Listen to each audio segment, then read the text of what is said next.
الله أكبر الله أكبر الله أكبر ولله الحمد. الحمد لله الحمد لله رب العالمين وبه نستعين على أمر الدنيا والدين.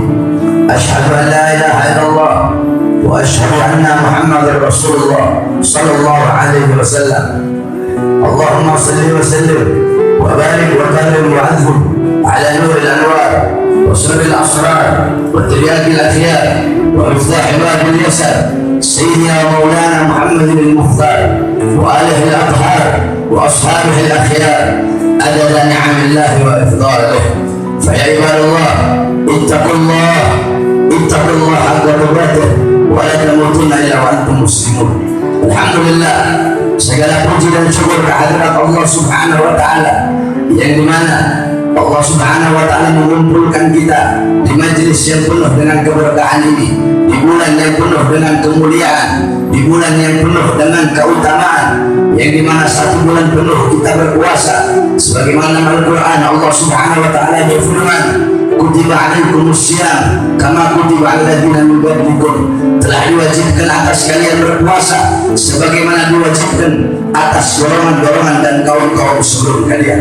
Saudara-saudara sekalian yang dimuliakan oleh Allah Subhanahu wa Ta'ala, satu bulan penuh 29 hari atau 30 hari kita berpuasa, kita menahan lapar, menahan haus, kita berjuang, kita berperang untuk menundukkan dan melawan hawa nafsu dan syahwat. Saudara-saudara sekalian, Rasulullah SAW sebelum masuk bulan Ramadan, ketika pulang dari perang, beliau berkata kepada para sahabat, raja'na min jihadil asghar ila jihadil akbar. Wahai para sahabat, kita telah pulang dari perang yang kecil menuju perang yang besar. Kita telah pulang dari jihad yang kecil menuju jihad yang besar. Kita telah pulang dari melawan musuh yang kecil pulang menuju melawan musuh yang besar. Sahabat berkata, ya Rasulullah, bagaimana mungkin ini peperangan yang kecil? Bagaimana mungkin ini perjuangan yang kecil? Bagaimana mungkin ini musuh yang kecil? Nabi Muhammad menjawab, ada perang yang lebih besar, ada perjuangan yang lebih besar, ada musuh yang lebih besar. Perang yang lebih besar yaitu berperang melawan hawa nafsu. Musuh yang lebih besar daripada iblis, musuh yang lebih besar daripada orang kafir, musuh yang lebih besar daripada orang munafik, yaitu musuh yang bersemayam dalam diri kita, musuh yang bersembunyi dalam diri kita, yaitu syahwat, yaitu hawa nafsu. Perjuangan yang lebih besar adalah perjuangan untuk menundukkan hawa nafsu. Al-Imam Muslim radhiyallahu anhu dalam qasidah perdahnya beliau berkata, an-nafsu kadufyatun bil usyafa'ala hubbur radai wa in taftimu yanfatimi. Hawa nafsu syahwat bagaikan bayi yang menyusui, oleh karenanya dia tidak akan berhenti menyusu sampai engkau sakit. Maka Ramadan adalah bulan kita melawan hawa nafsu, berjuang untuk menundukkan hawa nafsu. Maka tundukkanlah, matikanlah kemauan dan keinginan hawa nafsu, karena syahwat dan hawa nafsu mendorong, syahwat hawa nafsu condong kepada maksiat, munkarat, dhalalat, sayyi'at dan mukhalafat. Saudara-saudara, Allah ciptakan kita sebagai manusia sempurna. Allah ciptakan malaikat, malaikat punya akal, tidak punya nafsu, sehingga mereka menjadi makhluk yang paling taat kepada Allah, yang tidak akan pernah bermaksiat kepada Allah. Sebaliknya, Allah ciptakan binatang punya nafsu tanpa ada akal, sedangkan kita manusia sempurna. Allah ciptakan akal dan nafsu. Yang tidak dipunya oleh malaikat itu nafsu, kita punya. Yang tidak dipunya oleh binatang itu akal, kita punya. Turba liman kana abruhu amira wa hawahu asura, sawairun liman kana abruhu asura wa hawahu amira. Sungguh beruntung, sungguh berbahagia bagi orang-orang yang akalnya menjadi raja sedangkan nafsunya menjadi budak, dan sungguh celaka bagi orang-orang yang akalnya menjadi budak dan nafsunya menjadi raja. Maka ketika akal mengalahkan nafsu, ketika akal menguasai nafsu, ketika akal memperbudak nafsu, maka kedudukanmu lebih tinggi daripada malaikat. Sebaliknya, tetapi jika nafsu memperbudak akalmu, nafsu menguasai akalmu, nafsu mengikat akalmu, maka kedudukanmu lebih rendah daripada seekor binatang. Anna syahwata tusirul muluka abida wasyahra yusammul abida muluka. Sesungguhnya hawa nafsu, sesungguhnya syahwat itu menjadikan seorang raja menjadi budak, sedangkan kesabaran, sedangkan ketabahan bisa menjadikan seorang budak menjadi raja. Alam para Yusuf wa Zulaikha, tidak pernahkah kamu melihat kisah Nabi Yusuf dan Siti Zulaikha. Siti Zulaikha istri seorang Al-Aziz, istri bendahara Mesir. Bahkan dia punya kekuatan, dia punya kecantikan. Bahkan Zulaikha adalah wanita yang paling cantik di zamannya. Tetapi zahaba jamaluha wa maluha, hilang kecantikannya, pergi darinya hartanya, pangkatnya, kecantikannya hilang. Bahkan dalam riwayat diceritakan Zulaikha punya harta, itu dia punya kalung emas, kalung intan, kalung permata, kalung bintang seberat 40 ekor onta. Semuanya hilang. Kenapa? Karena syahwat. Kenapa? Karena nafsu, karena kecintaannya kepada Nabi Yusuf, bukan cinta karena Allah. Bukan syai'un yusimma, kecintaanmu kepada sesuatu membuat engkau buta dan tuli. Sebaliknya Nabi Yusuf karena kesabaran, karena ketabahannya, beliau dimasukkan sumur, beliau sabar. Beliau di penjara, beliau sabar karena kesabaran dan ketabahannya, sehingga beliau awalnya muda, beliau menjadi seorang raja. Nah, saudara-saudara, sekarang 1 Syawal adalah Yaumul Falah, hari kemenangan yang biasa kita sebut dengan Idul Fitri. Ini hari kemenangan bagi siapa? Bukan bagi orang yang menahan diri dari lapar dan haus saja, sebagaimana dikatakan oleh Nabi, "Kaminu sha'imun." Berapa banyak daripada orang-orang yang berpuasa, mereka tidak mendapatkan apa-apa, tidak mendapatkan nilai, tidak mendapatkan pahala dari sisi Allah. Yang mereka dapatkan hanyalah lapar dan haus saja. Nah, Yaumul Falah, hari ini adalah hari kemenangan. Idul Fitri bukan milik orang-orang yang menahan diri dan lapar dan haus, tetapi Idul Fitri, Yaumul Falah, hari kemenangan ini adalah hari kemenangan bagi orang-orang yang akalnya menang melawan nafsunya, akalnya menang melawan syahwatnya. Sebab banyak orang yang berpuasa, puasa, tetapi kedua matanya memandang hal-hal yang haram. Puasa, tetapi telinganya mendengarkan hal-hal yang haram. Puasa, tetapi lidahnya berdusta, berbohong, mencaci maki, namimah, riba, fitnah. Puasa, tetapi tangannya mencuri, merampas orang, melebihkan timbangan, menzalimi orang. Puasa, tetapi kakinya melangkah ke tempat-tempat yang haram.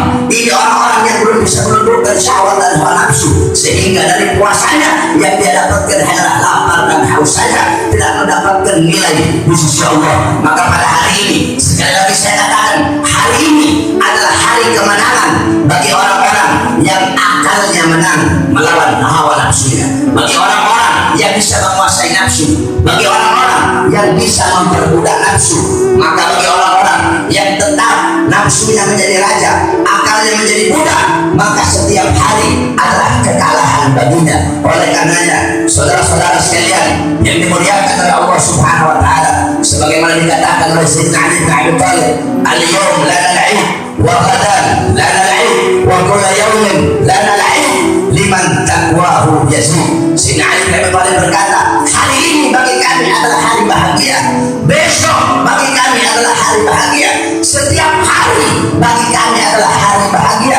Karena bagi siapa orang yang keimanannya bertambah, ketakwaannya bertambah, ketaatan, kepatuhan, ketundukan, ketakutannya kepada Allah bertambah, maka bagi itu orang setiap hari adalah hari bahagia baginya. Jadi bagi kita bukan hanya sekarang saja Idul Fitri, tetapi semakin bertambah ketaatan kita, maka hari itu adalah hari bahagia bagi kita. Sebagaimana dikatakan, al-barakah tusibukum fil ta'ah.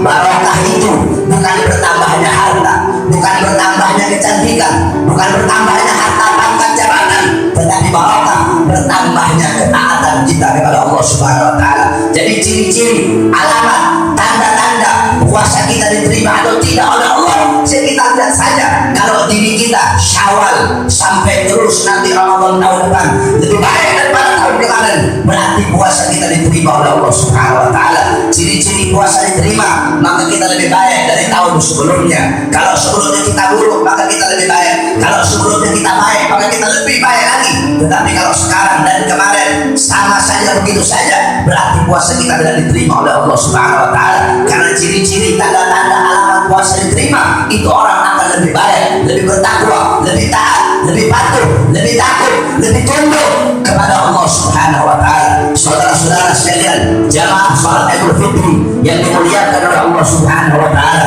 yang terakhir di hari raya yang penuh dengan kemuliaan ini kita saling memaafkan, kita saling melepaskan kesalahan, saling melepaskan dendam, saling melepaskan kekesalan. Sebab apa? Saudara-saudara, Rasulullah pernah berkata kepada para sahabat, "Atadaruna manil muflis?" Wahai para sahabat, tahukah kalian siapa hamba-hamba yang bangkrut? Siapa hamba-hamba yang rugi? Para sahabat menjawab, hamba-hamba yang rugi adalah orang-orang yang gulung tikar, bangkrut dalam perdagangannya, bangkrut dalam usahanya. Karena Nabi bukan orang-orang yang rugi, bukan orang-orang yang bangkrut dalam urusan dagang, tetapi orang-orang yang rugi. Jafil kiamat, datang itu orang pada hari kiamat nanti, dia datang bawa pahala sholat, bawa pahala puasa, bawa pahala zakat, bawa pahala haji, bawa pahala sedekah, bawa pahala ilmu. Kamu datang di akhirat kelak bawa pahala amal yang banyak. Ketika engkau akan dimasukkan ke dalam surga, tiba-tiba datang satu orang, ya Allah, ini orang dulu pernah menzalimi aku, ya Allah. Akhirnya kamu tidak jadi dimasukkan surga, pahala kamu diberi kepada orang yang kamu zalimi. Mau dimasukkan surga, datang lagi, ya Allah, dulu dia pernah fitnah saya, tidak jadi dimasukkan surga, ambil pahala kamu dikasih kepada orang yang pernah kamu fitnah. Datang lagi, ya Allah, dulu itu orang pernah bohongi saya, dustai saya, diambil kamu punya pahala dikasih. Terus berdatangan orang-orang yang pernah engkau zalimi sampai habis amal pahalamu, habis pahala sholatmu, habis pahala puasamu, habis pahala zakatmu, habis pahala ilmu, sudah habis semua pahala, tapi masih datang orang-orang yang pernah engkau zalimi, sehingga dosa-dosa orang yang kau zalimi diberikan kepadamu. Datang lagi, ya Allah, dulu dia pernah hina saya, diambil dosanya dikasih kepada kamu, sehingga kamu menjadi hamba-hamba yang rugi. Awalnya datang membawa pahala yang banyak, habis amal pahalamu tergantikan dengan dosa-dosa orang-orang yang pernah engkau zalimi ketika engkau hidup di dunia. Saudara-saudara, dalam kitab dijelaskan kesalahan kita kepada Allah, dosa kita kepada Allah bisa diampuni oleh Allah dengan kita bertaubat dan bertaubat nasuha. Tetapi kesalahan kita kepada manusia, kesalahan kita kepada sesama Islam, tetapi kesalahan kita kepada sesama saudara, kesalahan kita kepada sesama umat manusia tidak bisa dimaafkan. Bahkan dalam riwayat diceritakan, walaupun dia punya anak cucunya tidak punya hak untuk memaafkan kesalahan kita kepada itu orang. Maka terus bagaimana kalau kita punya salah sama orang, sedangkan itu orang sudah wafat, itu orang sudah meninggal dunia, sedangkan anak cucunya tidak punya hak untuk memaafkan kita? Para ulama berkata, berbanyak saja membaca istighfar, meminta ampun kepada Allah. Karena begitu dahsyat kesalahan kepada manusia, sampai-sampai kalau orang yang kita punya salah, itu orang sudah wafat, anak cucunya tidak punya hak untuk memaafkan kita. Oleh karenanya, di hari yang penuh dengan kemuliaan dan keutamaan ini, kita saling bermaaf-maafan agar tidak menjadi hamba-hamba yang rugi, agar tidak menjadi hamba-hamba yang bangkrut kelak di akhirat. Mudah-mudahan Allah terima puasa kita, Allah jadikan kita hamba-hamba yang baik, Allah jadikan kita hamba-hamba yang taat, Allah jadikan kita hamba-hamba yang patuh kepada Allah Subhanahu wa taala. Amin amin ya rabbal alamin. Bismillahirrahmanirrahim. Inna a'tainakal kautsar fasholli lirabbika wanhar inna syani'aka huwal abtar. Barakallahu li wa lakum fil Qur'anil azim wa nafa'ani wa iyyakum bima fihi min ayatin wa dhikril hakim wastaghfiruhu innahu huwal ghafurur rahim.